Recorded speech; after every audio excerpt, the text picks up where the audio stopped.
Shefsky here, and welcome to Fantasy House. Every week I have a different guest walk us through their imaginary fantasy house. It is so much fun. I love to make this podcast. I love to do it. It's one of the things I look forward to, and I've been so stoked, and so I'm so grateful to have such great feedback from you guys. It's been amazing. The Instagram messaging and just communicating with people that have been like supporting since the beginning has just been it's just been great, and I've just been so stoked. And speedy recovery goes out to Cameron, who was in a shitty motorcycle accident, but thankfully he is alive and he's surviving, and he's going to heal. So speedy recovery to Cam. And this podcast, I'm excited, guys. This week is great. I got one of my oldest, dearest friends. He's a hilarious comedian. We've done a bunch of weird comedy together. We've been in experimental comedy groups. We've made sketches. We've been in commercials together. We wrote and acted in Josh Robert Thompson's pilot. It never got picked up, but it's a freaking amazing pilot of I'm sure you guys know Josh Robert Thompson and, you know, all of his amazing voices and characters he does. And Robert Thompson he was like, I don't know, he's like a brother to me. He's like a big goofy brother that always has boogers in his nose. My God, he's a great dude. And I love making comedy with this guy, and I've been like very excited about this episode. So, yep, my buddy Robert Thompson is here, and just wanted to thank you guys for your support as well. I know I said at the beginning how much I love Fantasy House listeners, but gosh, you guys have been so rad. We're at 42 5-star reviews right now, and I'm so grateful for that, guys. It's so exciting. I don't know. I love reading them. They're super hilarious, and we'll be at 50 soon. When we get to 50, I'm going to read that 50th one on the episode. That's right. I'm going to read that 50th one, and so make it a good one. And so far, they've been good. There's been some that have made me laugh out loud, like LOL in real life. That's right. So we'll be at 50 soon. I know when we get to 50, I'll probably be greedy, and I'll be like, guys, we just need to get to 100. And then I'll get to 100. I'll be like, guys, we just need to get to 1,000. But I'm reaching for the stars. That's a good thing, right?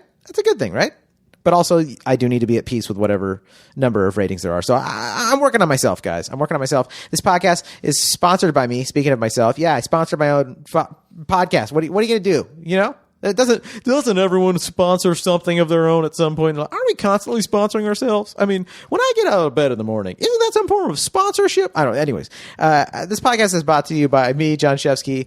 I'm a Southern California realtor, and I love going house hunting with people, and I love the excitement of like taking care of like something. You feel it's like I can't be a doctor. I don't want to worry about dropping scissors in someone while I'm doing surgery. You know what I mean?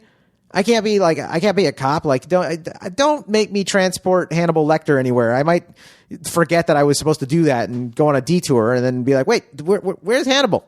Oh, I forgot. Like I can't do those things. So my way of being service to society and feeling good about myself is like handling people's assets and feeling like that, the thrill and the excitement of taking care of them. You know what I mean? Like you see firefighters. I'm like, I want to be a firefighter, but it's like, I can't go into something I'm not going to go into a house that's on fire. I'm too Jewy for that. But it's like, what can I do that's kind of like being a firefighter, but like in like a financial, in a financial way? Is that a good way to explain it? And it's like, oh, I can look after people's assets. I can take care of them. I can make sure that things are going correctly with their transactions. I can lighten the mood. I can be a liaison between, sometimes things get heated in real estate. Sometimes, you go, this agent says this, their client says that, and I keep it cool because I want everyone to be happy and I want my clients to have a great situation. So I guess that was my pitch, and that's my, if you have any questions about real estate, residential real estate, send me an email, hit me up on Instagram at Jon Shefsky. We should start the show. Robert Thompson. I'm so excited. Now, in the words of the great Angelo Bowers, let us do this! Won't you take it all around over of your fantasy house? You're the most where the most experience in your fantasy house. Get all the money for expensive construction. The only limit your imagination.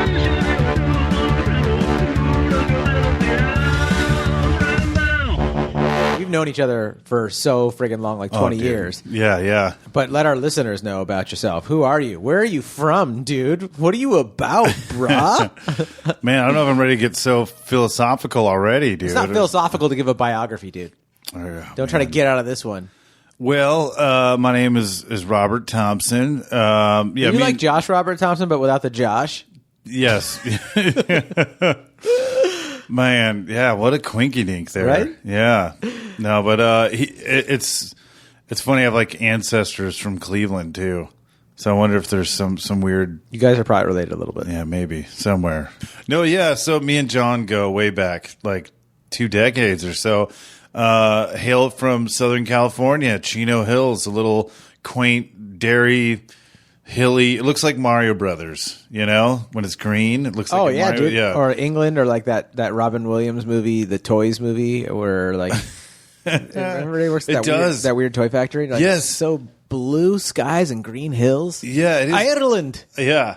I used to resent it like when I was a kid because it felt like it was away from a lot of stuff. But now I like completely appreciate like coming from there because I loved it, but you are supposed to hate it, right? When you're a kid, like it's something about being a teenager. Like when everyone's like, "This place sucks," like, "Yeah, this place sucks," and you're like, "I kind of like this place though." Oh yeah, I loved it. It was a good place to grow up, especially with imagination. Like you could There was enough not to do. You know what I mean? Yeah. Now it's busy. Now they have like I remember when we didn't even have a Target, but now they have. Like it's a full city, right? Or a full suburb city. Oh, dude, yeah. There's traffic. There's PF chains. Chipotle's in the town. It's happening, dude. It is not a cow town anymore. In fact, I think they sold a lot of the dairy farms and turned it into Eastvale. Yeah, a lot of dude. It's all. I mean, there's remnants of it, from our childhood, what it was like. But I mean, I remember there was like 2 cars on the road. Like it just seemed so desolate. But it was, it's a perfect. It's like adjacent to Orange County to LA, but it's far enough away and close enough. It's weird. It's like pretty perfectly placed. But sounds like we're pitching the city. I know. Like Johnson Real Estate. He'll find you a house in Chino Hills. It's not cheap anymore. No, Chino Hills is expensive, dude. Yeah, but it's up there, dude. Chino Hills and Walnut are expensive. Oh, spots. really? Yeah. Is there any place that like was really shite, before that's like come up now? Like that's all just, of Southern California. Yeah. Even areas that you're like, that place is gross. You're like, well, the houses are $650,000. Wow. I mean, dude, the appreciation in Southern California has just been through the roof. So it's pretty nuts. Yeah, like Victorville's like a. Crazy. I mean, you can find more value in Victorville than you can down here. Yeah. So you can buy stuff there, but it's not like. To live in a nice neighborhood, it still costs money, but you can find some values in Victorville. In fact, we have a listing in Victorville right now. Sweet. Yeah, that is affordable in a really nice little neighborhood. So you just with all the meth money, you could just put in your piggy bank. Wow, Robert! God darn it! I'm trying to sell that house. Oh yes, I mean it's the worst ad I've ever heard in my life. Like I've got a listing in Victorville. It's a 3-bedroom, 3-bathroom, 1 RV in the background from Breaking Bad. No, it's actually there's some nice neighborhoods up there, totally. And people that work odd shifts, like firefighters that work like 3 days on, 3 days off, or that have like more time to commute, and that they stay in their area when they're like firefighters. They stay at the station for those 3 days, right? Yeah, they'll commute 2 hours because they only go there, at the beginning of their work week and when they go home, so they can make great money working at a fire station, in the city or in LA County. And then go out to, I know in Marietta and Menifee and those kind of areas out there, like they buy a badass house for $600,000, like a giant 3,000 or more square foot house. And then it's not that bad because they're commuting just on their, their 2 days a week. Yeah, but Chino Hills, to go back, me and John met when I was in high school, and we both, it's weird, we've kind of just crossed paths or like followed each other just unconsciously, like we're compelled to do these things. But our friend group kind of got woven together too. That's true. You introduced me to one of my best friends, Kamel. So like it's just been like it's like a 6 degrees of Kamel. Yeah, right? totally. It's just, because Ray, you were on Happy Hour Freak Show Extravaganza, which is a public access show. Public access. And it was like Adult Swim before Adult Swim. There was genius stuff going on. Like this little, little TV station in Chino, cable, the public access cable. Yeah. Yeah. Because Josh Thompson had a show that was like brilliant. It was like Elvira, where he played bad movies, did his character stuff. And then Happy Hour Freak Show that John had been on, our friend, Ray Chavez, Tim Rest Abad. in peace. Yeah. One of the best people ever, too. Raymond Chavez. Totally. One of the best dudes of all time, right? Yeah. He's just the sweetest man. Oh, dude. Raymond Chavez. Totally, man. He's the one who convinced me to move to L.A. He's like, really? You're doing comedy. You got to move out here. And I was like, I will eventually. And he was like, no, you got to get out here now. And he's the one he actually had me up to his house or whatever. He was living at a friend's house, like renting a room there, and like had me in the neighborhood. He's like, dude, you can come out here. You don't need to save up a ton of money. Just come out here and just rent a place. And I was like, all right. And like he convinced me. He showed me my favorite sushi place, Pizzazz. Oh, really? Which is now closed. So, yeah, I know. It's just like an end of an era, right? Raymond's dead and Pizzazz is closed. You're just like, all right, we're on a conveyor belt towards the inevitable. Just keep a smile on your face. Stay up on the surfboard. Keep riding the wave. Don't let it take you down, boys. No, but yeah, dude. Yeah. That was an era, dude. Yeah, totally. We got to do a lot of really creative, weird stuff in Chino Hills, and that was when I got recognized the first time. Really? Did that happen to you? Like when you get recognized from the Black show? I was delivering pizzas, and I answered the door, and some like fat cholo dude was like, "Hey, you're that guy from TV," and I was like, "Whoa, this feels cool." Yeah. That's probably actually I should blame Raymond. Fucking fuck you, Raymond. You had me chasing down comedy dragons. Yeah, dude. Dude, yeah, actually, the last time I talked to Raymond, the last message I had with him, did I just curse at Raymond's ghost? Is everything okay? I feel bad. Raymond's like so sweet. I'm like, fuck you. No, I think you I curse at all of my dead friends and relatives as their ghosts because it's my way of like being riffing with them. So yeah, no offense, Raymond, you fucking fat fuck. No, dude, yeah, he was the coolest, and he had the last message I had with like. Interaction with him was me inviting him to my 30th birthday. He's like, man, you're getting old. He's like, move out to LA now, and like I still haven't moved out.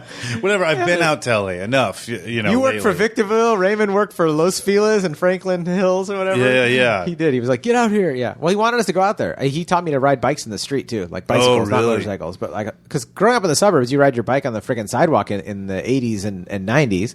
Yeah. You ride a really crappy hardtail mountain bike on a fire trail by your house. Like that was it for bike riding. You didn't ride in the street. And then I moved to LA and all these people Raymond was like, come on, let's go. We rode through like Skid Row at 4 a.m. People smoking crack while you're on a bicycle, just riding down the street in the middle of an actual intersection. Yeah.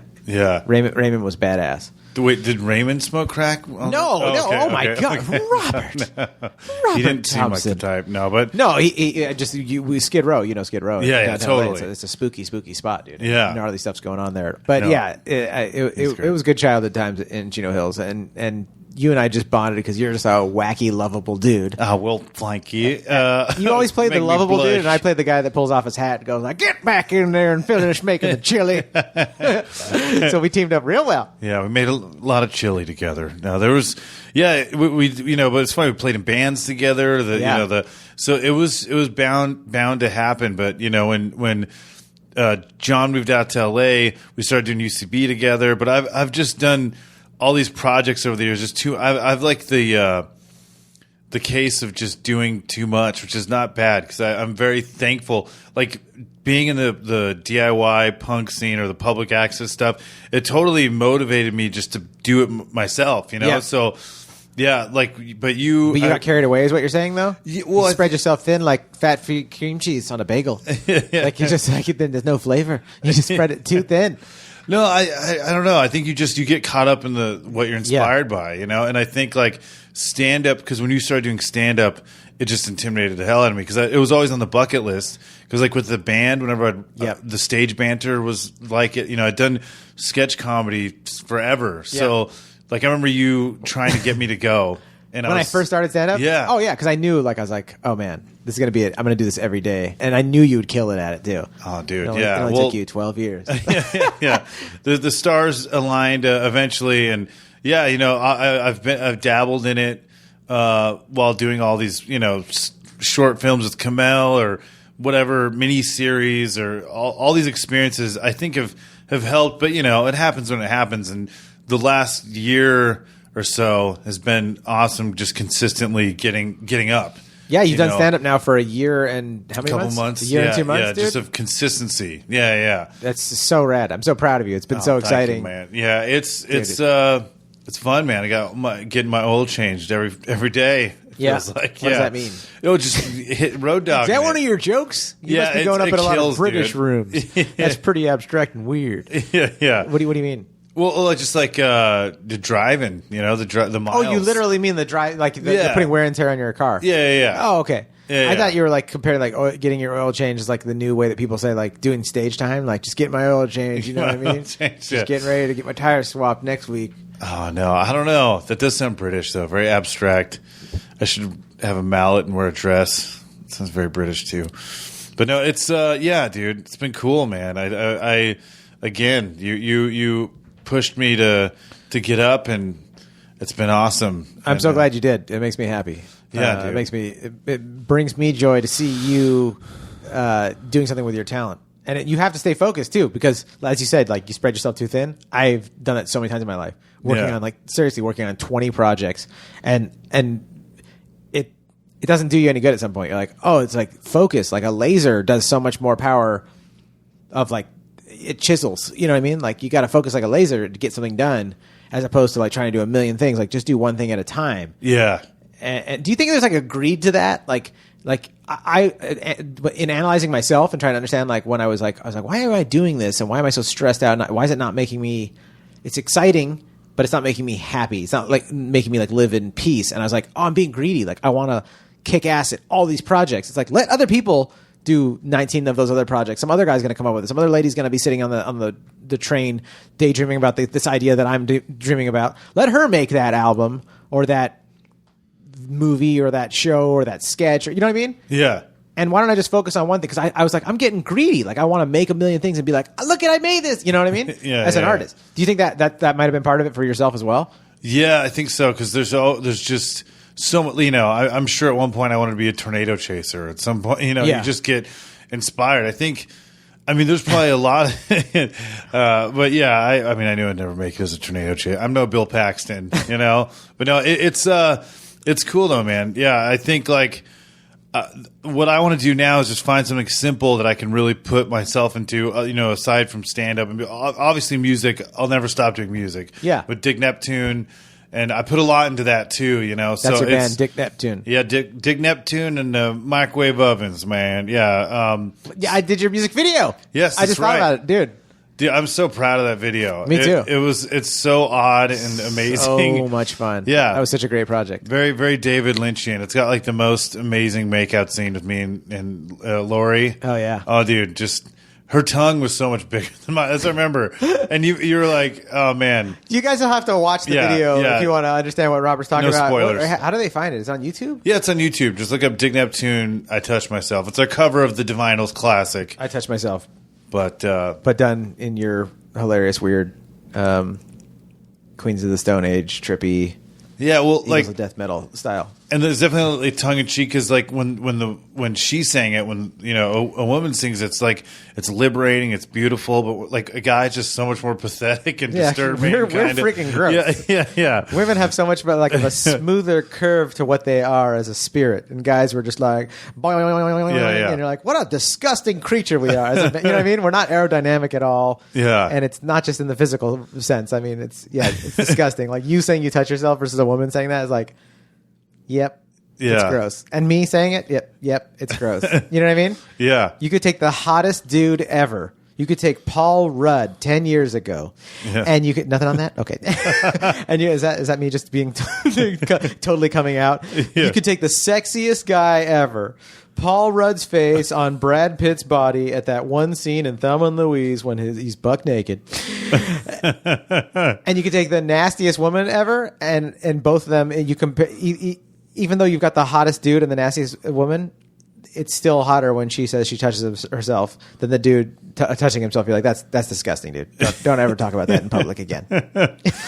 Yeah, no, dude. Yeah, it's so true though. Yeah, we're just gross, habitual, slobby men, but in a fun way. In a fun way. Not in a self-hating, what do you call that?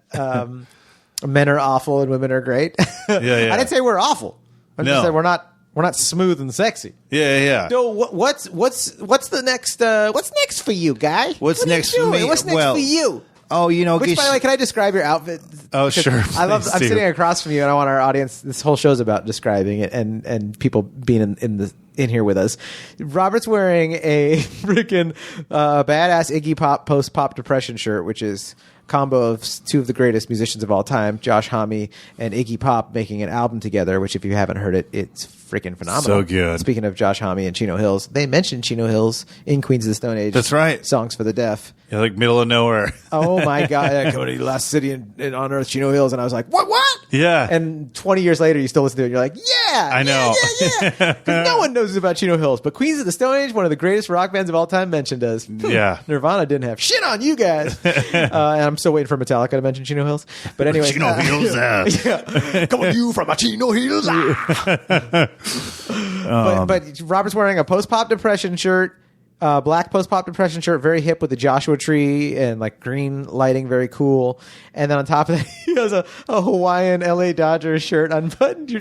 I just love your flamboyant goofiness, dude. Oh, thank you, dog. There needs to be more. Yeah, don't ever stop it. Oh, dude, no, you'll get tips like that, especially doing stand up. Like, there's too much going on. No one can listen to you because you're brighter. Someone than a told you Christmas tree. Yeah, because you get. Fuck you. Yeah, that's what I'd say. No, I wouldn't say that. I'd be like, thank you so much for that. I'm going to change who I am right away, sir. Yeah. Like a booker. Yeah. You're like at some crappy club and some bookers telling you, like, ma'am, thank you so much. I will definitely look in the mirror tomorrow and see a different person. And I will fake that person until my career takes off. Will that make you happy, man? Will you book me for your show? It'll be funny. And the next time you see me, I look like a genie. Like I'm so confused. I have all these different routes. It's really in right now. I look like Naboo from Mighty Boosh. I think it's going to happen. It's like trying to time the real estate market. I'm pretty sure this is what's going to come up next, is being a genie. Actually, though, I could see you being a genie. Oh, well, thank you. You used to have those pointy dress shoes that you'd wear every now and then. Those are yeah, I kind of do right now. They're like shift leader shoes. Yeah, they are. It's like you got that and a Maxima, and you're like, I'm successful like at that level. I have a Maxima or an Altima and some like decent Nordstrom Rack shoes. You know what I mean? You're like, I can piss on a few levels of society. Yeah, very. Very few, but no, it's... Oh, and he's got a giant big gulp filled with soda, even though his doctor told him he's pre-diabetic like 2 years ago. And just had a heat stroke and you just a couple days ago. You know, I learned a lot of lessons.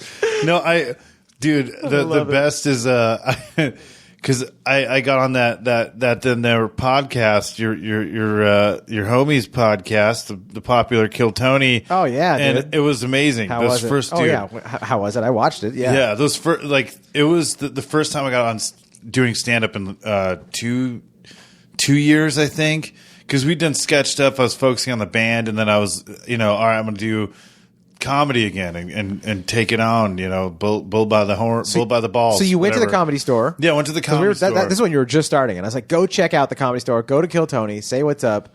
You already knew a lot of my friends that are stand-ups because you'd filmed so many things with me over the years. Like we did commercials together, we did sketches, we were making content for a number of different companies, and so we had you in things as acting. Our other friends, when I wasn't directing, Kamel had both of us in things together with other comics that we had booked that were friends of. So you already knew a bunch of people. So I was like, dude, just go to the Comedy Store and start saying what's up to people, and you will run into friends, which you did. You ran into like Nate Hurt, Sandro, Joel, like the whole crew. Yeah. And Jamar and just everybody. You know what I mean? Like all the friends of my whole comedy life. Yeah.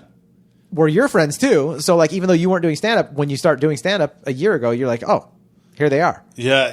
It was definitely a trip to go there because of where it is now too. It's just at it's just like it's like a skyscraper, like going there. It's Club 54 now. Yeah, exactly. Everybody's there. Yeah. Jeff Ross is there. Several people accused of different kinds of assault are there. It's all real Hollywood. Yeah, it's a real place. Yeah, the real deal. You got, Patrick Boyanis is there. No, I don't know. There's a lot of Teslas in the parking lot, I almost said Patrick Boyanis. I just made someone up. Yeah, there's Brian Botano. Yeah, Brian the ice skater from the South Park movie. Yeah. Yeah, dude. No, but it's it was amazing. It was so cool, dude. So you put your name in the bucket. You're waiting in the audience.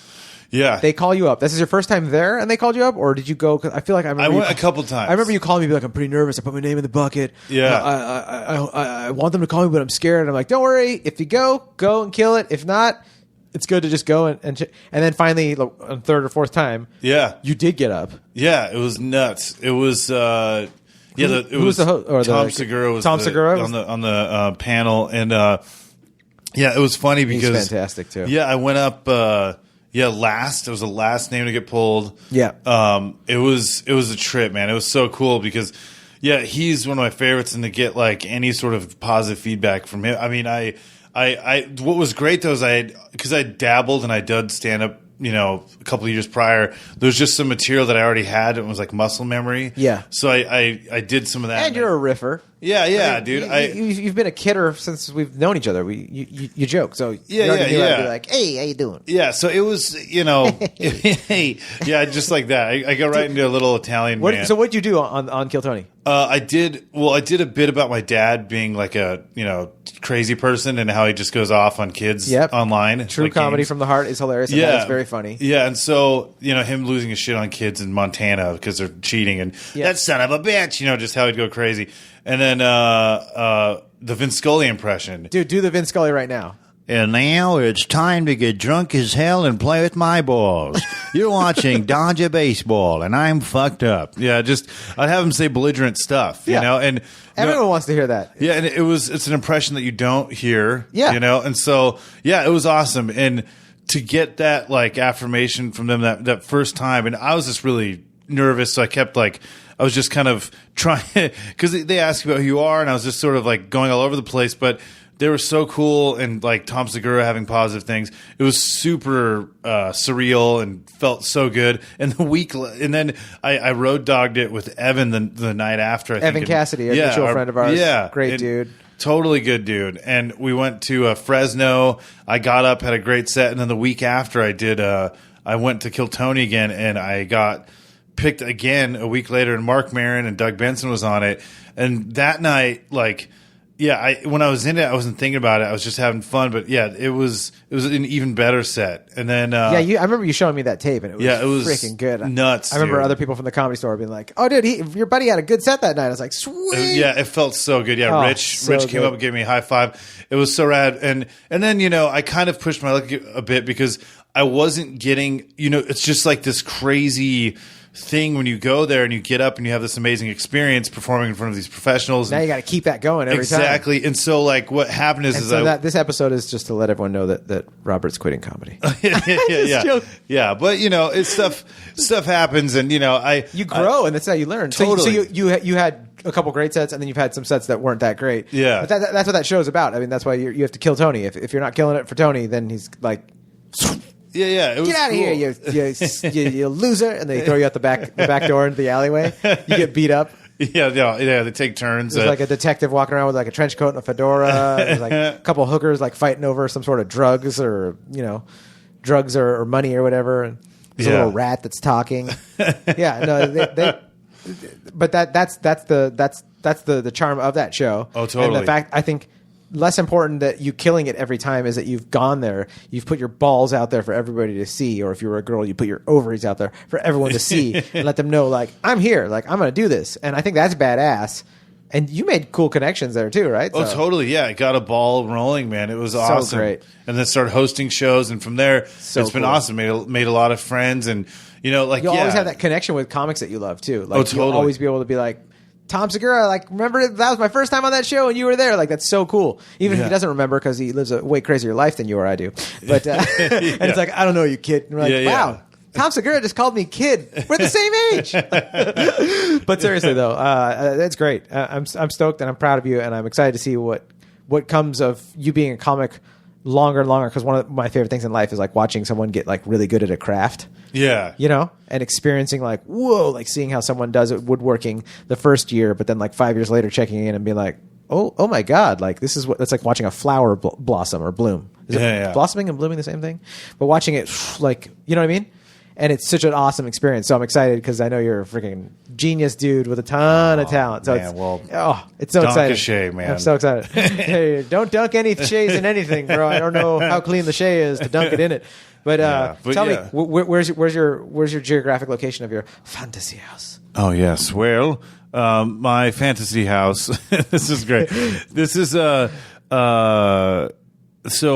yeah. I wanted to kind of keep it in Chino Hills. Because because I thought it'd be funny. Definitely a first for fantasy house is the Chino Hills location. Everyone's like Laguna Beach, heaven in the clouds. You're like, I'll take Chino Hills for. I know. Well, I just thought it'd be so funny because I've been there for so fucking long. But the good news is you're the first fantasy house guest that can actually afford their fantasy house. Oh, yeah. It's right off Peyton. It's very small. It's in Los Serranos. It's actually one of the only affordable places in Chino Hills. It's a 3-bedroom. It's $420,000. There was a biker that did a lot of meth in the place before. You already did a meth joke earlier. You're not. Oh, that's right. Jokes. I got Tony. Tony, come in here. Bust this guy's balls. I'm just joking. If Tony Hitchcliff hit around a corner for that long, can you imagine? Tony, get in here. No, Tom Segura comes in, calls you kid. Sorry. No, so I was thinking, because it's a fancy house, anything's possible. That's right. So, all right, I had a little fun with this. I blue skied it, as Disney Imagineers say. Okay, what does that mean? That means it's limitless. Okay. So, like a lot of times when they think up rides, that's something I'm doing though. Podcasts on amusement parks and relating it to life. Are you trying to do a plug before you even get through the first? Because I forgot to say it. You're talking about what are you going to do next? I'm going to do a podcast. You'll try to find me somewhere. If you can plug it at the end too. Okay. If you make this part interesting enough, if we do a good enough job of this part of the podcast, then people will listen all the way to the end, and then you plug it, and then they'll. From that click, they'll write it down, or they'll click it, or they'll say, "Siri, remind me in 6 years when Robert actually gets this podcast going to look it up." And Siri will be like, whatever. Yeah, well, Siri talks. I'll keep it interesting. I used to wet the bed till I was about 14. So I'm 13 now. That's punchline. Okay. Dude, that's good. I live. Yeah, so I'm a big fan of the Star Wars films and the Ewoks in particular. Wow, out there on the fringe, huh? Yeah. This guy's a Star Wars fan. Right? I know. Wow. I'm a weirdo, right? Wow, you're a real nerd. I'm also a big fan of this band, the Beatles. I know. Call me a freak. Have you heard of Stranger Things? No, it's the best show of all time. Yeah. Are you a fan of Poke Bowls right now? No, that's the new sweet potato fries. It is. Poke Bowls. Yeah. Everybody's opening up a new Poke Bowl place. It's crazy. Dude, yeah. So I was thinking, okay. Everybody's opening up new Poke Bowl places, but there's not so much Poke Bowl spaces. There's not enough market share of the Poke Bowl market. This pie chart is looking crazy. Poke Bowl. Where will you go? Pokeball. No, Oh, Pokeball. Oh, Pokeball. Pokeball. Pokeball. There's one right next to me. There's a Pokeball. Oh, there is. There's one right here. We're recording inside of a Pokeball. Yeah, a giant Pokeball, actually. No. Okay, so where's your okay? So you go. Like? You blue skied it. All right. So no limits. No limits. Okay. So when I invite you to Mikasa, or it's established that you're coming over, I send you. I'm also bilingual. I speak Klingon. There's a Rosetta Stone.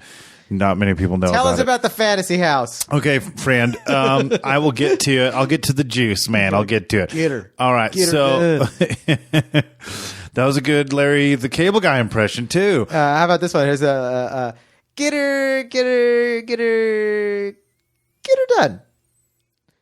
What's that? Larry David, the Cable Guy. Oh my God, folks! I'm on fire over here. You won't pour water on me because you can't see the flames. What's going on? Oh my God, you're riffing too hard here, man. I used to be. They made a show about me called Family Guy because my name is Peter Riffin. All right. Okay, so I think I've used that one 30 times in my life. So if you heard it on another episode, folks, what are you gonna fucking do? Huh? Sometimes I recycle. I'm earth friendly. Yeah, dude. Okay, you're being eco friendly. We haven't even gotten to your fantasy house. Okay, so you go to the Chino Hills Library. Okay. You park there. Okay. There's Which used to be a bunch of trailers stuck together. Yeah. And now it's actually a cement building. Yep. They are legit in Chino Hills. It is. Yeah. They're no fucking around, dog. They're If you not want to around in that city. Yeah, if you're going to read your scary stories to tell in the dark over and over with a bunch of children in a dark room. No, there's yeah, it's not I think dark. you're ever going to get a library job now. No, I'm good, dude. No, I think like there's something about the telepathic thing I always thought would be cool. Like, reading Stephen King, there's always like The Shining or whatever. So Yeah. I'm going to send you a password, right? And Telepathically? you'll know telepathically because I have the technology at my house. Yes. So I'm sending you a password. Okay. And so when you get to the library, there's to look for a short man in a trench coat and a fedora. Okay. And that is an Ewok. Okay. Okay. So I'm going to establish this now. Ewoks from Star Wars are the help in my house. Okay. They're everywhere in my house. I love those little dudes. A bunch of Shih Tzus running around on two legs all over your house. Exactly. Okay. The Ewok, you find him, Yep. and he's got little fake mustache and glasses, fake nose. Yep. He's real incognito. He's Walking wearing around. a Groucho Marx, the glasses, with the fake nose thing. with a fedora. But it's and an Ewok. Yeah, it's like the Ninja Turtles when they go out. I just love the picture you just painted for me. Yeah. So you look for the Ewok who's thinks he's incognito, but totally, out and about. And so you find the Ewok, and when you tell him the password, he'll log you onto one of the computers at the library, and then you'll Tron yourself into my house. So you'll be essentially teleported like the movie Tron, where you get transported through a computer. Yep. So the funny thing is I don't want everyone coming into my house because I just gave this Ewok the password. So the Ewok that's hired to do that is suicidal, and so he dies when you teleport perfectly. This is kind of morbid to start it. I like it though. It's very Rick and Morty. Yeah, I feel like they're like Meeseeks. Yeah, It's very trippy. So the Ewok doesn't make it, and Every time someone comes to your house, an Ewok dies. Yes. Dear Lord, I feel guilty coming over. No, it's like I nurture them. They've got their treehouse in my backyard. You'll hear. Okay. So okay. I don't know how you're gonna win me back, but okay, go. Okay. So yeah, one of the challenge. suicidal Ewoks. I'm being a little Dr. Kevorkian here. I'm finding one that is like okay with dying. Anyway, so you'll see him shriek in pain, and you'll see his fur and his blubber and everything disintegrate, and then you'll be teleported right in front of my house, and it looks like it's on a hill. It's a log cabin with snow on top, kind of like that restaurant Northwoods Inn in Covina. Oh, a cheese bread. Yeah, the cheese bread is I go there killer. for the cheese bread and the salad will give you a heart attack. Yeah. The salad is just like dunked in canola oil. Oh, dude. I Yeah. freaking love Northwoods Inn. That My wife red loves it, cabbage. too. Yeah. Oh, dude, yeah. My wife's a vegetarian and she goes there because she can just eat cabbage and salad and cheese bread man. until she falls over in the chair. And they serve beer in big steins. It's like overpriced, but it's still a fun experience to go there. Yeah, And you can 'cause- throw the peanut shells on the ground. Yep. Okay, so go on with your story. I'm sorry, I can sidetrack. My brother and I went ham on that. We went a little liberal, and we threw hot dogs and tomatoes one time on the floor there because you're supposed to litter peanuts. You brought your own hot dogs? No. I guess they had hot dogs at one time, so they kids menu maybe. Okay. And we threw hot dogs and tomatoes, and some waiter like totally ate shit. And Are you serious? When you were kids? Yeah. Or recently? You were kids? No, kids. Yeah. a few years ago. That's a hilarious scene in a movie. Yeah. It was. what I mean? There was a sound effect. Yeah, you can fart noise. Yep. But yeah, so it looks like Northwoods Inn from the outside, like a log cabin. So cool. Yeah, so you with go fake snow on the yes, roof. fake snow. Look at Stained glass, Northwoods red Inn. stained glass windows that Yeah. you can't see through. Yeah, with the pine tree art. Yeah. on stained Argyle glass. stained glass and pine tree art. Yeah, totally. Yeah, so you go inside, and the foyer is like it's like the waiting room that they have there, where there's these two big doors with looks like Christmas trees made of stained glass. And they're green, and it's dimly lit. Yep. And there's like My mouth is watering for the cheese bread right now. Just so you know. It'll smell like cheese bread, but there's no cheese bread. So you open the doors, and you're now in a big ballroom. it is the family room. So there's these like really nice couches, Yep. but it's a big ballroom, kind of like Beauty and the Beast. Oh, okay. You know, where he has like his Oh yeah. be our guest. Oh, I'm a fan. Yeah. I know Beauty and the Beast. Yeah, I love that. The movie's so weird because it's totally like pro bestiality, and we're all cool with it. We're just like, I never chose to look at it that way, but yes, you're right. yeah. I mean, I can see what. There's like an alarm going off right now. We have a Disney conspiracy theorist here. Here we go. They're trying to teach our kids. Yeah. The Jesse Ventura. Oh, I love, dude, Jesse Ventura. He had that show, Conspiracy Theorist. Yeah, dude. Yeah, my favorite was the reptilian one because he was like skeptical of that one. Disney is taking our kids. Yeah. Jesse the Body Ventura. Yeah, yeah. People get mad at him, but I was like, he's trying to protect people. I mean, I don't know if he's right about half of that stuff, but Yeah. he's doing his best. I mean, he cares. Yeah, What he else do you want he from cares a about mayor? something, The you know? mayor of Minnesota. Minnesota, the mayor. Well, he can't be a mayor of a whole state, right? The mayor. Where, Jesse the Body Ventura can. He'll body slam you. No, I don't know. okay, so Yeah. sorry, That was a hot riff. it was a great riff. Thank you. I burned my elbow on it. Minnesota. Okay, go on. Okay, so Jesse Ventura starts jerking off. Wait, what? Things get dark. No, it's I was like, oh my god, your fantasy house is creepy. The government can't see us now. no, it's any hue. So you're in the Yeah, so- bestiality ballroom. Yeah, the bestiality ballroom. Yeah, let's keep This it. is the world's yeah. dirtiest. This is the most, and I think it's the only NSFW real estate podcast. Yeah, that's unique, dude. That makes it special. That's right. It's the weirdest and NSW real estate podcast. Yeah, so like the ballroom is what you enter, and there's definitely gonna be dogs there because I love dogs. There'll be this ballroom with a chandelier. What kind of dogs? Just like all the breeds, like the back of the truck from Dumb and Dumber. Oh, totally. one of everyone? Yes, one of everyone. Dude. Oh. Noah's Ark of dogs. Oh, it's so great. and they as will long as be there's in, a couple labs and a couple, yeah.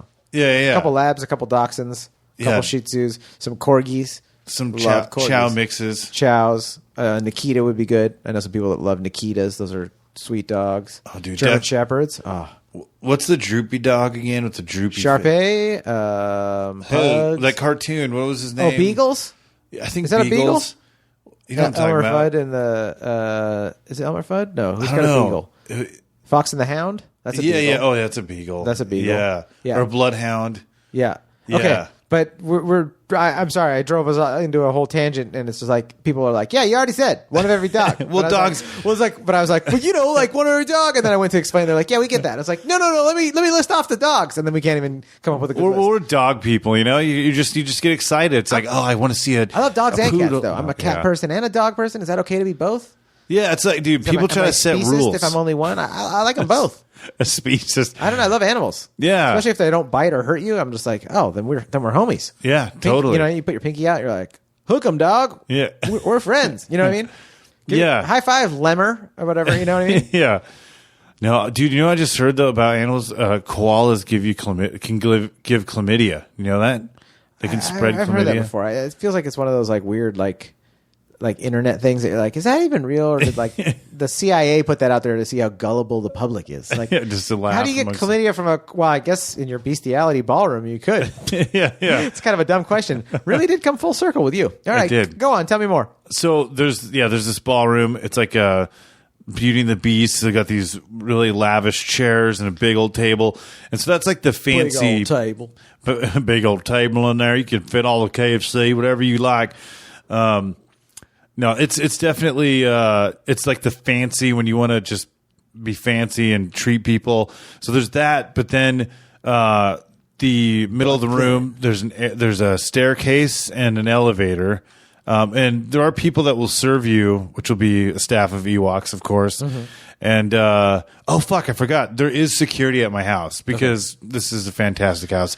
The T-1000 from Terminator, The will liquid silver, yeah, the scariest Terminator. yeah, because he totally looks like he'd be a hard ass. You know, like he has enough like hate in his heart to be a great security guard. You know, Yeah. like he just be an anal, but there'll be something about his character if you talk to him, you'll be like, oh, okay, I get it. He's driven by something good, but he's kind of an asshole. You know, Just make sure you point him in the right direction, and everything will be fine. yeah. But you can blend in with stuff. Yeah, so Yeah. that'll be the security.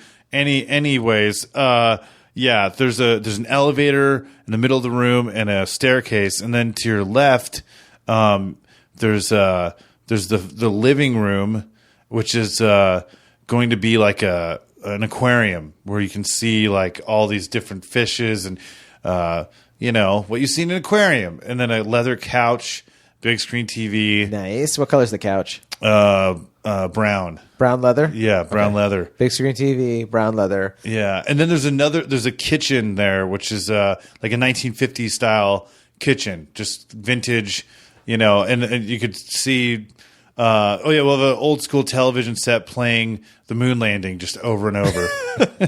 Sounds kind of fucking horrific right there. A 1950s kitchen and the moon landing going over again. Like, am I in some sort of Stanley Kubrick bad acid trip? Ewoks are walking around. I feel like Hunter Thompson would be narrating.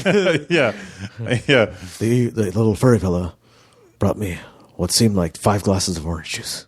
It is. It's very surreal. Get away from me. Get away from you. Furry critter.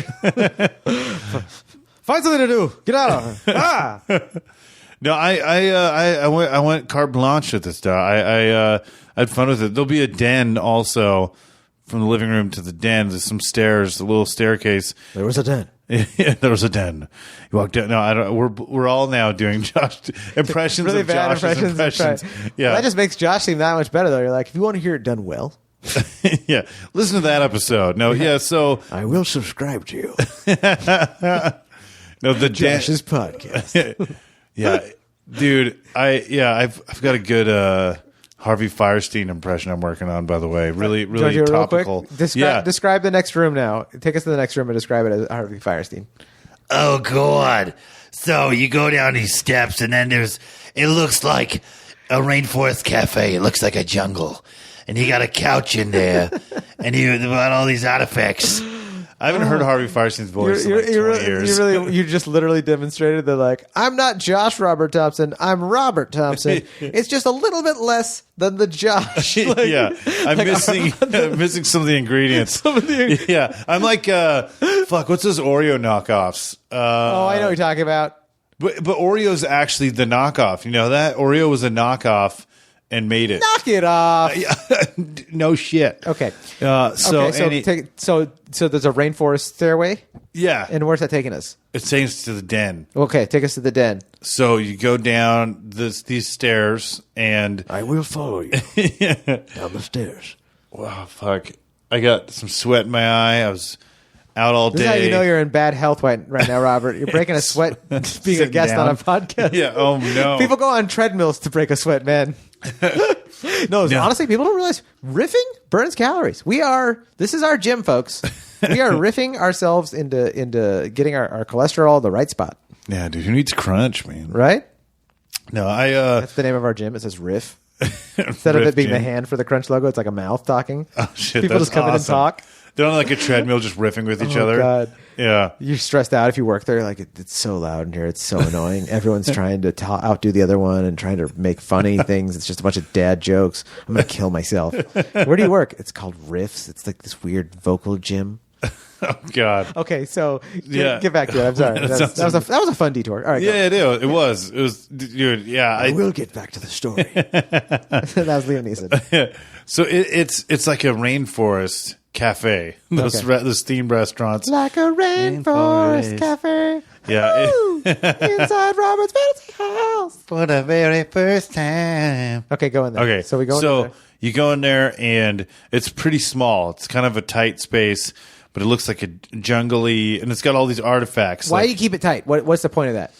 I'm not saying there's a right or wrong answer. I'm just curious. It's the intimacy factor. You know what I mean? Like when you're in like those big houses, sometimes I feel like it's just everyone eventually gets close. Yeah. You know? And so like I think that regardless of however successful you are, like it's just that human contact is important. And there's the theme of that with my house. Okay. So there's not much to it. It's really small, but I think it's because it reminds me of my grandparents' house, and their den was really tiny and tight. But like, there's so many memories I have from that with my family, and I think it'll just be good to have a living room like that. That's just more focused on you guys interacting. Like there won't be a TV in there. It's just like talking. Yeah. You know. So there's that room, and then there's the door to the garage, which is a bat cave from Batman. And so I'm gonna have the Batmobile in there, a ice cream truck, a hovercraft, whatever. An ice cream truck, huh? Yep. What's in the ice cream truck? Billy Corgan. Today is the Oh yeah, dude. Yep, I dude. think we all know that song. We can't actually play it folks, Yeah, I for know. copyright reasons. Yeah, I wonder we- if you hum it and feel like iTunes will not let you release that episode because you hummed a Billy Corgan as a I know. copyright song. I love that we both did it off. Like Yeah. it was, kind of a note off. That's hilarious. Oh yeah, Yeah, it's like when the Daily Show did Louis Black's like Back in Black thing, but they kind of made it like the AC/DC Back in Black song. But it's not really yeah. it. They're like Damn. that's basically Back in Black, but like they're like, but we're not paying for that freaking AC/DC, so it's all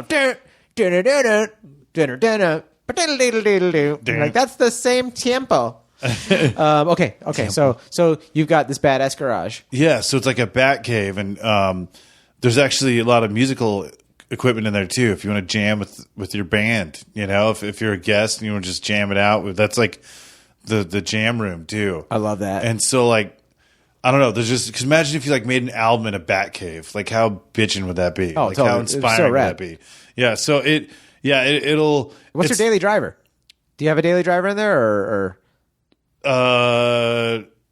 is that an odd question? I mean, you got a Batmobile and an ice cream truck. I'm just like, well, daily driver. What are you taking to? Yeah. Oh, you thought this was a golf question? Yeah.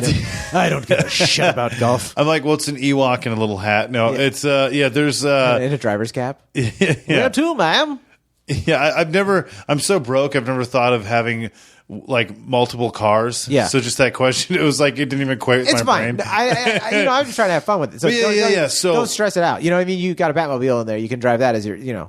I gotta go to the Sprouts real quick and grab an artisan roll. I'm taking the Batmobile. Yeah. No, totally cool. Dude, the Jurassic Park Jeep is in there. The Oh, yeah. Ghostbusters car. It'll be like Jay Leno if there was just micro machine cars, like full size. like a more childlike Jay Leno. Yeah. Which is you. Yeah. You should Yes. be the Doritos guy. I do have a very defined chin, not as strong or long, but yeah, no, So there's all those crazy, like the Ninja Turtle van. Every pop culture Yeah. vehicle that I'm going to recognize, like OJ's vehicle is Yes. in there. Yes, Ninja yeah. Turtle van is in there. Epstein's plane is in it- there. No, It's no. too soon for Epstein's plane. Okay. There's too much news nowadays. Is anything epic anymore? No, I'll save it for the Riffer, Jim. Yeah, That's right. Save, Save all your energy for your workout. yeah. No, You got a riff class at 3:30, sweating it out to the riffs. Okay, so I will carry this on and make this podcast move faster. yeah, I know. I'm Where are trying we to going? get to it. So It's my fault. I mean, I'm not blaming you. It's all right. I just love stopping and riffing. Sometimes you got to stop and smell the riffs, folks. Smell the riffs. Smell the riffs. Hey, live in the riffman. Okay. So you have like this you have a so it's not really a garage because like you had to teleport there, so we have the technology to teleport you anywhere, or me, I guess. If I want to drive somewhere, it'll just put me wherever. Yeah. So it's like a closed garage almost. Okay. But yeah, so that's the Batcave. That's the left side of my house. Okay. It's very lopsided, but yeah, so it's 3 stories, by the way. Okay. Take us to the next spot. I'm excited. Okay, well, I'm excited. so I kind of, that's all of the left side of the first floor. The second, or the other half of the first floor is like the ballroom, and then there's the door. There's a door, and it leads to a food court. Okay. So you have a kitchen. The 50s kitchen, but that's on the left side of the house. Yep. On the other side, I'm so happy you had that too, because so many people will have, and nothing wrong with other people's choice to have an open concept modern kitchen or a commissary. But the fact that you were like, I want a 1950s kitchen, it's like it just switches things up and it's fun. It's fun to paint that picture and be like, oh, you got like an old school, like I imagine like a Johnny Depp with like a greaser haircut and like a Fonz kind of jacket kitchen. Totally. Yeah. That's cool. Okay, so go on. So there's a food court, and it's got every Order in the food court. All rise for the pizza. And the fries. No, I'm being dad jokes. I'm sorry. I'm guilty of that I like 100% of the time. The food court, like in a mall. Yeah. Wetzel's Pretzels. Yeah, so Wetzel's, it's got all of the most, like, just The worst Chinese food of all time. Yeah. Steak sandwiches that aren't worth $1. Yep. A bunch of samples too. Oh yeah, samples. I love when you get samples in the mall, and like for me, because I'm too nice. I feel guilty just getting the sample, and not I have to pretend like I'm interested. Be like, oh, okay, even though I just like had Sbarros. I was at Costco just the other day, so I totally get it. Where you're just like, I'm not going to get the rest of this croissant breakfast sandwich, but this bite is totally cool. Yeah. No, They're like telling you about it, and you wait and listen. And you're like, yes. Well, thank you. Goodbye. I'm not buying. I got what I wanted. No, it's the flauta, the third of the flauta was definitely delicious. But I'm not buying the package. Thank you so much. But may I have one more sample before I go? Dude, that's so funny. It's so stupid. Okay, so you have samples in your house. Yeah, so there's the food court. It's got Sbarros, every mall food, corn. What is it? Yeah, hot dog on a stick. You got everything. Yeah. But there's also there's some other restaurants that are unique. Like there's a California Chicken Cafe. Yep. Which is such a good spot in LA. It's so delicious.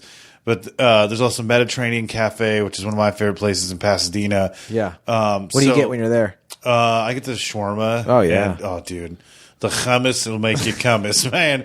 So good. But yeah, it's there's I shawarma by it. It's the best. The hummus that'll make you hummus. Just try to sell them that. I don't know if the hummus is a really good thing to put in people's minds when I'm trying to sell them food, bro. I'll think about it though, bro. Yeah. That was my Sam Tripoli impression. All right, go on with your story. No, it was. It's. So I'm thinking of, there's a food court, but then there's some unique ones that are just totally special. Tell me about them. Well, there'll be a Sbarros, there'll be a hot dog on a stick, the classics, right? Yeah, but blow my listeners' minds. Okay, Mediterranean Cafe in Pasadena. It'll be a complete replica. You better hurry up. You've got I will force you to come up with a good. There'll be a Yamashiro's, which is that super just fancy pants. Wait, is that the Japanese place up on the hill? The Kamel took us to. Yeah, well, there's like a monkey. They have like a fucking. They did like a monkey in a cage. They might not have the monkey anymore. It might not be politically correct to have an animal like doing work for you anymore. It has to be behind the scenes. It can't be public. Well, call me criminal because I've got a bunch of Ewoks working at my house. They have a stolen endangered species monkey that's like cutting up the sushi. And by the way, all the Ewoks will have adorable like garb and attire for whichever fast food place. Like they totally have the hot dog on a stick hats. There's going to be a chef hat for Sbarros. All the sample people, everybody's at Ewoks. Ewoks, yes. Oh my god! I love the idea. My only concern is that the hair. I'm going to constantly be finding hair in my food. Well, I already freaked out if I find hair in my food. Not freaked out to where I return it or tell anybody unless it's like major and multiple. But it's still like I keep to myself. But I'm like, that just, you know what I mean? It's like if someone farts during sex, and you're just like, it's no one's fault. It's just, man, just not feeling it now. Well, so I totally know what you're saying. Yeah. Not that I've ever been with anyone that's farted during sex, folks. I'm just like hypothetically. There's going to be split pea Andersons, like in Solvang. Oh, I've never had that. You always see it when you're driving. Oh yeah, Anderson split pea soup. Looks like the Swedish house. Oh, it's great. Okay, yeah, I need to go there. Yeah, so all this podcast is just advertising for all this stuff now. It's just like get some shawarma, go to Anderson's, freaking move to Victorville. I'll be your realtor. It's ridiculous. I'm looking for sponsors, guys. I will sponsor you. Thank you, Mr. Nason. Too kind, man. Man. No, but yeah, so that's the food court. Okay. And the hair thing is the Ewoks that work the fast food places totally have hair, right? They're hairier than a Henderson. The hairier the merrier. That's what I'm saying, Ewok on Endor. Really? Well, so welcome to Endor, the hairier the merrier.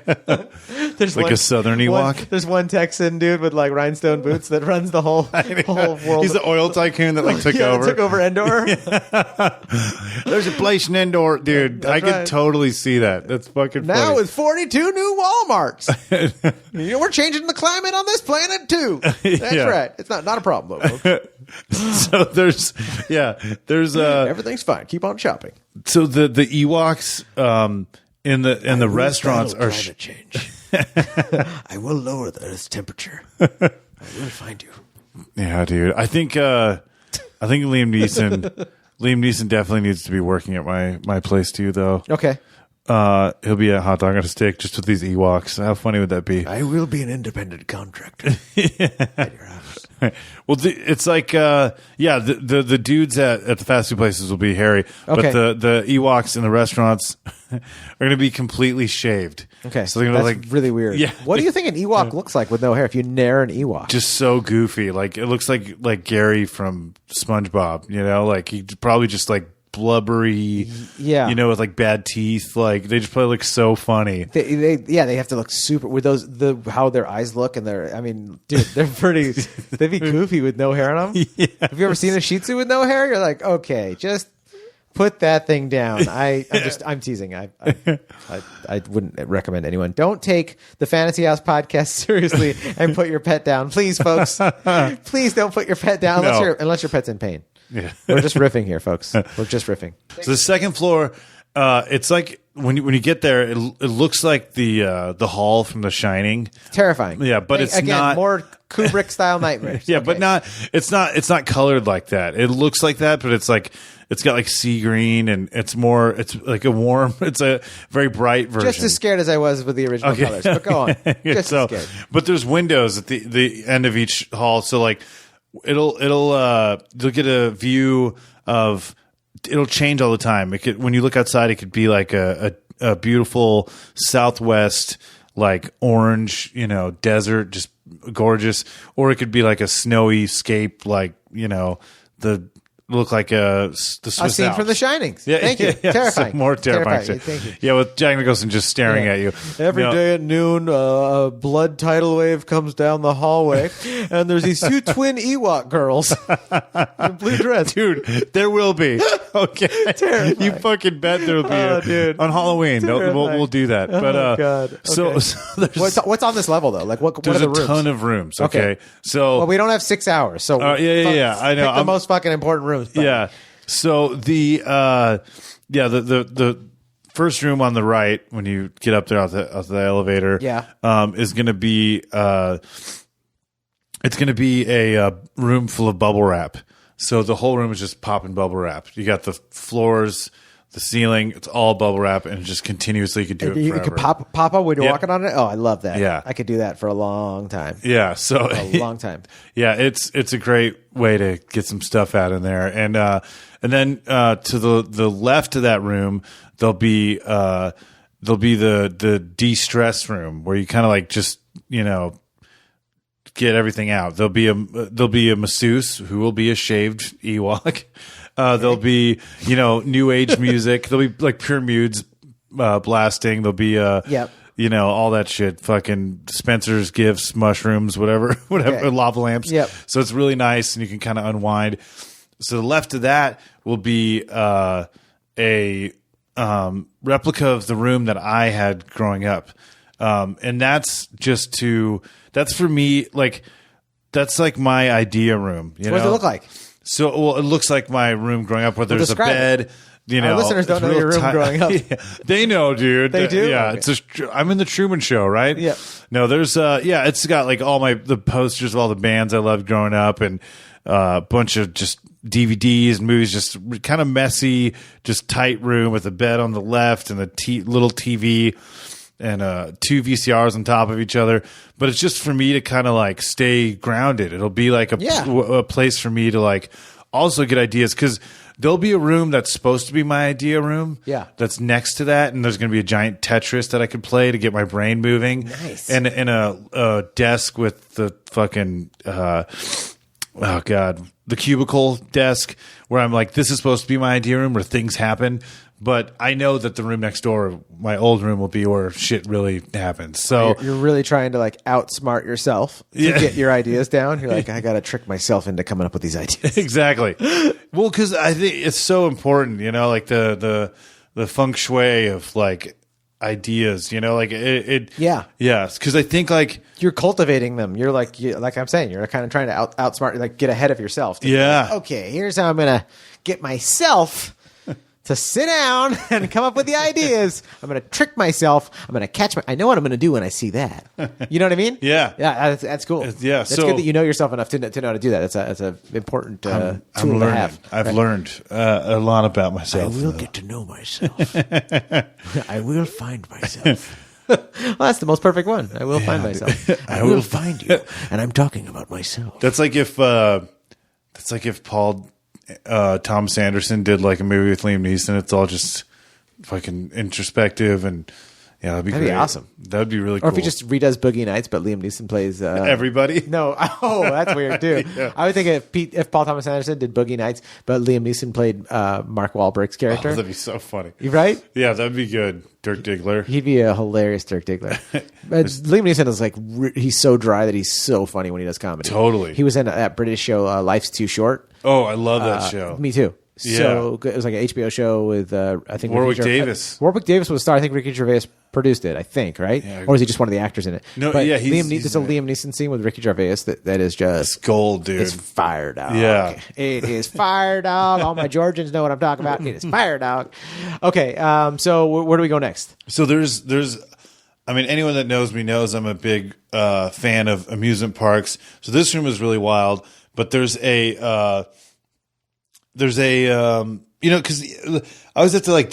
Sometimes I feel like I have to defend myself, but I think anyone's imagination knows why you like amusement parks. You know, like because there's people like, oh, you love the lines and the corporations behind it. It's like, no, when I was a kid, the glass is half empty with you, motherfucker. You ever been on a roller coaster? I know, right? Especially a themed one, a fun, So there's going to be a menu when you enter this room where you can choose whatever amusement park in the world you want to go on and just have a whole day. And so there'll be an option to where it's empty, just you. Yep. Or Populated? full. Yeah, populated. Because, I mean, that's life, dude. There's got to be people. There's got to be human interaction. Who wants to be totally alone, not sharing this with others? Yeah. Of course. Yeah. But sometimes you're like, I just want to go to Disneyland all by myself. Yeah, and for Halloween, I'll have a Charles Manson hologram throughout the park just hidden. That's terrifying. Yeah, so it'll be fun.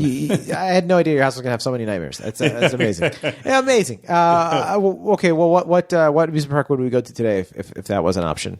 Oh, dude. Like while me and the Fantasy House film crew is here filming your Fantasy House, it's like, are you going to show us one real quick or? Yeah, yeah. No, you don't have time. No. Okay. All right, what's the next room? I was going to say Castle Park in Riverside. No. Good answer. That's actually hilarious. So- and I love Castle Park. Okay. Yeah, it's You're listening to two white trash Jew and a regular white trash dude. Favorite amusement park? Castle Park and Riverside. dude. That's me. Someone died there recently. Wow, this is a comedy podcast, dude. This is about real estate, comedy, and friends. But thanks, dude.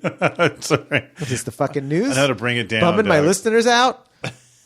I got two Pauls that are listening to this, trying to have a good time and then lighten their day up. Sorry, Paul.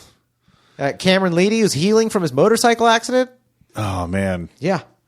Well, Nicole Slocum, I'm sorry that. Sorry, my boy Robert just made you want to cry. we'll bring Someone it up. died in Riverside, and he was in an amusement park. Why did he die? Do you know? I think it was a malfunction on the roller coaster. Oh, really? Oh, yeah. this is a warning. Get out! Get out of the amusement park! Everyone that's there. If you're listening, I don't know. to this, Don't quote me on that. If I you're don't listening, want oh, okay. It's not, Yeah. So, false alarm! False alarm! Nobody panic. Robert, you almost caused a stampede, you motherfucker. Okay, take us to another room in this house. We don't have that much time. All right, so the next room will be a classroom actually, and it'll be like the door will look like an old schoolhouse, like like at Knott's Berry Farm, the like replica of an old timey like 1900s schoolhouse. So it'll look like that, and you go inside, and whatever teacher, like if you get in there, it's good. The teacher will embody your favorite teacher, like the one teacher that spoke to you growing up, and you can learn whatever. Because I feel like there's some people that I don't know what it's like to have that much money or be able to have a fantasy house like that, but I feel like you've got to humble yourself a bit. And I don't know, I like to learn, and so it'd be cool to have a classroom with the That's cool cool. teach. That's so cool. I love that, dude. I think Yeah. that's great. And So- man, I miss some of my like great teachers. I had some awesome teachers. Yeah, and I mean, you could be like If you had a crush on your teacher, you could just totally bone down like Mike Eaton. Okay, this changed quite a bit. No, you sound like Mike Eaton because he hooked up with one of his teachers. No, it won't be like it'll be platonic. So it was super deep for a bit. I was like, yeah, dude, I love some of my teachers. And you're like, and you can bone them. I was like, Robert, no, I thought you might have an education by them. No, I'm just, this is your fantasy house. You're allowed to get as weird as you want. This is an adult podcast. Yeah, well, NSFW. NSFW, right? Not safe for work. Yeah, no, it's all caps. Hashtag. Well, so like that room, I think would be wonderful to have, and then to the left of that will be it'll be this is what is it the no room, which is also I don't know, it's a controversial idea in my head because I'm like, do I want that negativity in my house? No, you might need it. It might be part of the balance, the yin and the yang. What is it? Tell us about it. Because, dude, if I have all this stuff in my house, like, there's got to be a room that tells me no. So you open up and you're right away, you know what I mean? You're in a DMV, and it's just everyone's a fucking asshole. Everyone's telling you no. Like, every experience you've had that made you feel shitty, you're going to experience in that room. So it's the no room. I love that. And, like, you'll be at the Comedy Store and they'll just being booed, or, like, just every shitty situation ever. Like, that, even stuff that hasn't happened, just nightmarish, like, no, just a everywhere. humbling experience. Yeah. So you need that. Yeah, not you personally. I'm just saying people, we need that sometimes. Yeah. Of course you want things to be positive and go your way, but sometimes you got to. Sometimes someone's got to tell you no. Sometimes you got to say please. That's right. All right. Sometimes. Yeah, so that's a great room. I love that. Yeah. So it also, it's not attainable. Like, you have to go through me to get in that room. Like, I don't want people to stumble into that room because I just don't, I want people to have a good time. It's like a gun in your house. It's a responsible thing. You don't want anyone being able to accidentally pick up the no and point it at themselves. Yeah. Okay. I get that. Yeah. So there's that room. How's it locked? Well, the T1000's there, man. He's everywhere. So okay. Yeah, well, that's terrifying. Your house is fucking scary. It's so beautiful and scary. It's very interesting. Oh yeah, the halls will have like old school like cartoon movie posters. Yeah. So like all Still those. Scared. Yeah. Yep. Totally terrifying. Steamboat Willie and T1000 and the room tells you no and the 1950s kitchen, the carpet from The Shining. I'm freaking scared, and I hope my listeners are scared too because this is an adventure. This is gonna come around on Halloween. I don't know, but it's close enough, right? Yeah, totally. But so this is where it it's gets always really Halloween when you're Robert Thompson. That's right. Folks. It's terrifying. No, the next room is going to be a fun one. You go in and it's the game room, but it's like virtual reality. So you actually get to enter. Like if you want to play Mario Brothers, you're walking like on the clouds. You're in a castle trying to save the princess. Very Wreck-It Ralphie. Yeah. Okay. So you're Ralphie May. Wreck-It Ralphie. That'd have been awesome, dude. Oh, I would have loved it. Yeah, no, there's there's that room, the game room, and then there's a kid game room. There's a good distinction there because if there's kids over, there's let's face it, there's a lot of adults that like games now. We all grew up with, fucking Pong or whatever. I'm not that old. We all grew up with marbles. Yeah. You just retire from JPL? Like, no. Yeah. So so there's a kid game room where it's just all that, Fortnite, whatever. Yeah. And then the room at the end of the hall is probably the most frightening room in the house, but it's the haunted porcelain doll room. Oh my god! Because every house needs one. You are so scary. You do love horror movies, though, don't you? I do. I love. You and horror Kamel movies. both love horror. I can't handle them at all. I'm terrified. I'm like, I don't want to know any of that stuff. It's such a thrill. I can't explain why, but it terrifies the shit out of me. But you guys love them. I don't know. I think it makes you feel alive. That little. Like, it gives you little butterflies. Plenty alive. That's it true. just scares the shit out of me. Yeah, it is. The carne asada fries that you brought me before this that we ate together, I felt alive when eating those carne asada fries. I don't need to fucking watch a scary movie. Okay, you know what I mean? I didn't mean to creep you out. I'm not blaming you. I mean, I'm just letting. I'm kind of being vulnerable and saying how weak I am. I'm not mad at you. I'm just saying I'm scared. And you describing your house and saying that there's a porcelain doll room, and I have nothing wrong with. My mom always collected those dolls. Everyone, including my wife, says they're creepy. They didn't creep you out though. No, I grew up around them, but under the context of like a horror movie, they're scary. But like, no, I always thought dolls were cool. I still think dolls are cool. Oh, dude, I don't have a problem with it. Like I would totally have like life-size cool stuff in my house, like a Boba Fett, when you walk in the door or something like that. Yeah. Or, since we're on the Star Wars topic, right? Yeah. Right? But I'm not tripped out by dolls. I love like scale models of stuff and whatever, but but you describing a porcelain doll room at the end of a hallway in your house which has already got like a hot and cold, super cool or nightmare. I'm very interested to hear what's it look like. So it's just a very scary. sterile. I'm scared. Okay. I'm just joking. You didn't even tell me. Yeah, well, it's like it's like a sterile white room, and there's just these dead faced dolls right when you enter, and then Ouija board, whatever. Oh my god, dude, that's terrifying. Yeah. It's I can't. But the T1000's down the hall, and he's your homie. So yeah. That is like the ultimate like tough you're tough like a mentor coach that you're like the T1000's with you everywhere you go. Like you're tandem skydiving. You're like, don't worry, the guy you're strapped to is the T1000. You're like, he's on my side, like he's on your side. Like, oh okay, you'll be fine. Yeah. Well, so there's that, and then it's not all terrifying. So then there's an elevator to the master bedroom, which is my room, and master bedroom. Chino Hills. Bedroom. Yeah, you beat me to it. Yeah, dude. James Hetfield talking about Chino Hills. Peyton Grand Avenue. Yeah, no, it's but it looks like Parkway. So the title line is in the street. Okay. So it looks like one of those Madonna Inn rooms, like those themed rooms, but a bunch of flower patterns and weird stuff. You're like, whoo, it's busy in here. Yeah. This is your bedroom. This is my master bedroom. Okay, it's your master bedroom. Yeah, and there's a big library. There's books and movies. It's what's fun. the key movie that's sitting out?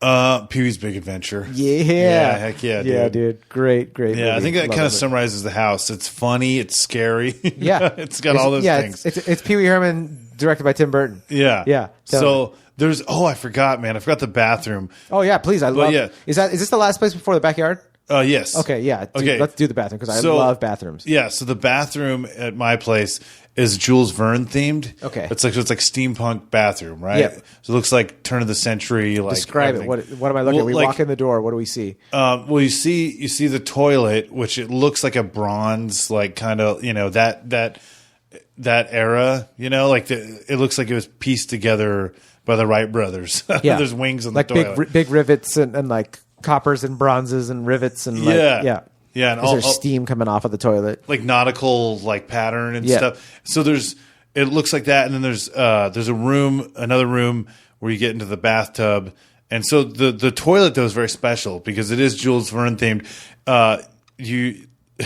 You shit and it takes you back in time, so it's like a it's like the time machine. Yeah, but it's a toilet, so you could go into the Jurassic period while you're taking a dump. You could watch Abraham Lincoln get assassinated, while you're using the bidet. So it is a bidet. Thank too. you, but no. But so watch people get assassinated. Yeah. Thank you, Mr. Toilet. I'm gonna need some counseling. Okay. Well, I mean, not assassinated, but in any moment in history, and it's random. So you don't know what you're getting into. So it makes that dump really interesting. But it's funny because you have to be taking a dump, and then you get to time travel. So. So that's. Do you get to the other time on that toilet still dumping? Yes. That's a very interesting way to change the Terminator screenplay. Yeah.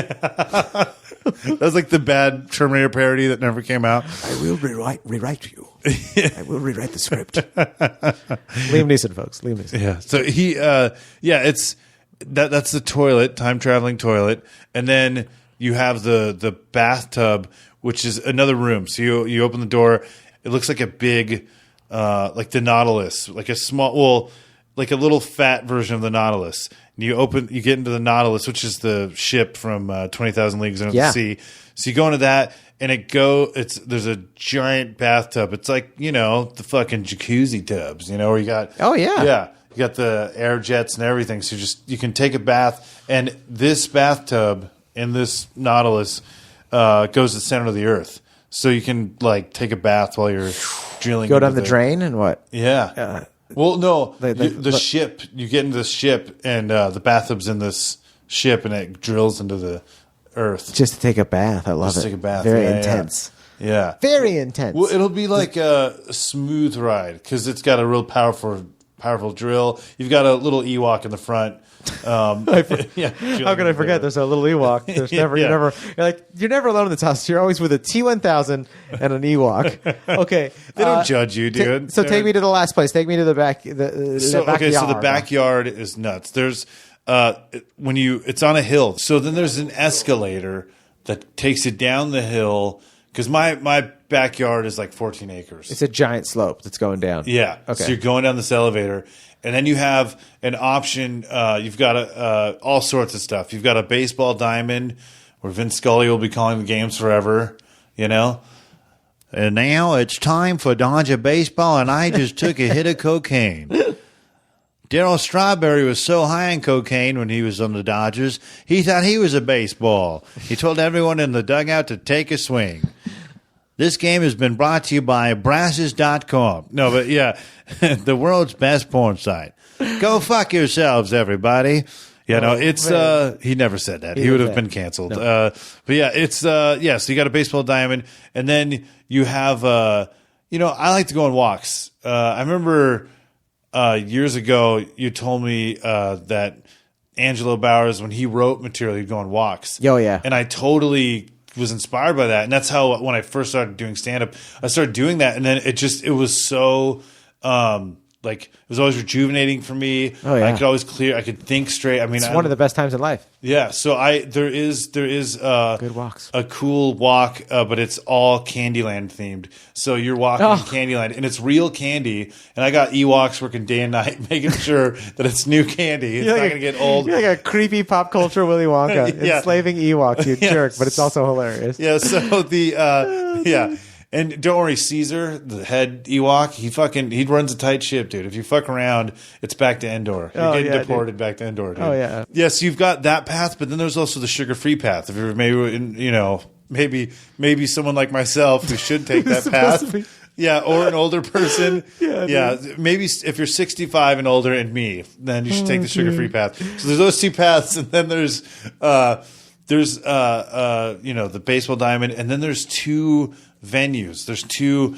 One is a replica of a music venue that I grew up going to in Corona, that we grew up going to, but Showcase, which Theater. Is no longer. But so many bands went through there. System of a Down. Dude. All these bands. I saw Avenged Sevenfold was 30 people there years ago. It's nuts. Mastodon played. Yeah. So there was. A Showcase theater replica. Actually, it is Showcase. It's just in my backyard. Yeah. And then there's a comedy club. I love watching you splurge right now. Where you're just like, you know what? Throw the whole thing in. Make it Showcase. Yeah. It's my fantasy house. I can afford it. Yeah. Yeah. And so I was having trouble with this one, but there'll be a comedy club, and let's just call it the comedy club, because I was going to say the Comedy Store, but I don't feel like that's as much mine, maybe just because I haven't had as many experiences where it felt like you gotta have a place. You have your own place. So yeah, it'll be the comedy club, and there'll be an Ewok night where they bomb really bad. So you just want to enjoy Ewoks bombing. That's a very weird style of comedy. That you're like, why do you go to this? Because it's fun to watch Ewoks just have a bad set. Yeah. It'll be like a Michael Richards. The Ewok that gets all in the news for saying the wrong stuff. Yeah, okay. But you can't understand because it's in their jar. It's in their Tagala-esque language, or whatever. They actually did borrow some Tagala words or Vietnamese, I think. Anyways, fun fact. What else is in this backyard? Is there anything else there? There is. There's one. There's their treehouse. Actually, the Ewoks' treehouse where they all live. And I know some people are going to get upset with me that I'm employing these aliens. But I'm pro-immigrant. I'm definitely down. I want to treat them good. I know they're from Endor, but give them a chance, dude. They're adorable, and you can hug them, dude. You can just go up and hug them all the time. That's so necessary. Yeah. So in your house, you can always, even the times when someone like myself is going to be terrified in certain rooms, I've got the protection of a T1000 and the hugging, loving of an Ewok. Yeah, and all they're your bros, dude. Oh yeah, they'll serve you beer too. There's going to be. I'm liking it more and more. Yeah. I'm liking it more and more. There'll be an uptight Ewok. I want a peanut butter stout, Mr. Ewok. Yeah, right. With a beautiful head on it and just a very smooth beer. Chum chum. Yeah, it goes right on it. Yeah. Oh, man. Yeah. I will tip you. So let's go back inside to look at one more room, Okay. the attic. Okay, yeah, let's do it. So there is a translucent staircase that'll fall from the ceiling when you do a Fawn's tap. And it just, What's a Fawn's tap? I don't know, the tap that the Fawn's does. Oh, okay, Yeah, okay. yeah, yeah. I guess that was pretty self-explanatory. Yeah. So, yeah, the stairs come down. Like a beer commercial, something like tap the Fonz. So it's playing like Enya. Okay. And you go up there, and then it plays like whatever song you're really into at the moment. Yeah. Hell yeah. Sail away, sail away, sail away. What's it look like in there? What am I going into when I climb up this? When you get in the attic, it's basically just the clouds. You're in the clouds, right? But that is awesome. But so things can kind of just like appear, like whatever book you want to read. All these, it has whatever you'd want from an attic there. But yeah, it's a very like visceral. I can't really literally explain it. Very David Lynchian. I mean, like the rest of the house, but like. Yeah, just these things will appear, whatever you want to see at that time. Yeah. And, I mean, it could be like deceased loved ones or whatever, like anyone that you want to see. And it's something I think that, I think we all have that internally. I think we all have those. Like, I don't know how many dreams I've had, like interacting with people that I haven't seen forever. Oh, lost loved one dreams? Yeah. Lost loved ones. So, like, yeah. But it'll So be powerful. But it's not going to leave you feeling sad. It's going to leave you feeling good and leave you feeling, it's not going to be a place to like wallow. It's going to be a place just to celebrate life. Yeah. And it's going to be like an upper. And I think, all the creepiness and everything will be excused just by. Is that what your hope is, Yes, Mr. Thompson? Yes, that there's a room that beautiful. I That's trust what I'm that saying. you'll make a fair judgment because But I think the classroom and that there's enough like positivity there, it makes Yeah. you feel good. And then, if you're having a bad day, you can just get sucked off by an Ewok. this has been an amazing fantasy house, dude. Thank you, dude. Dude, seriously, that's been a freaking awesome fantasy thank house. you, man. I'm so grateful and stoked that you took me there because that was just nonstop, just rad, dude. Super creative. Thank you, man. Really cool stuff. No Ewoks were harmed. Oh, dude, thank you so much, dude. Hashtag thank you, blessed man. guest. yeah. Where can people find you? Best place would be Instagram, Egomaniac Comedy. Robert Thompson, thank you for being here. Thank dude. you, man. Hit the share button if you can and share this podcast with somebody that you know. And thank you guys for supporting. Freaking appreciate it so much. Love doing this podcast. And I hope you guys enjoyed it as much as I enjoy making it for you. Have a great day. Be silly. Have fun. Mwah!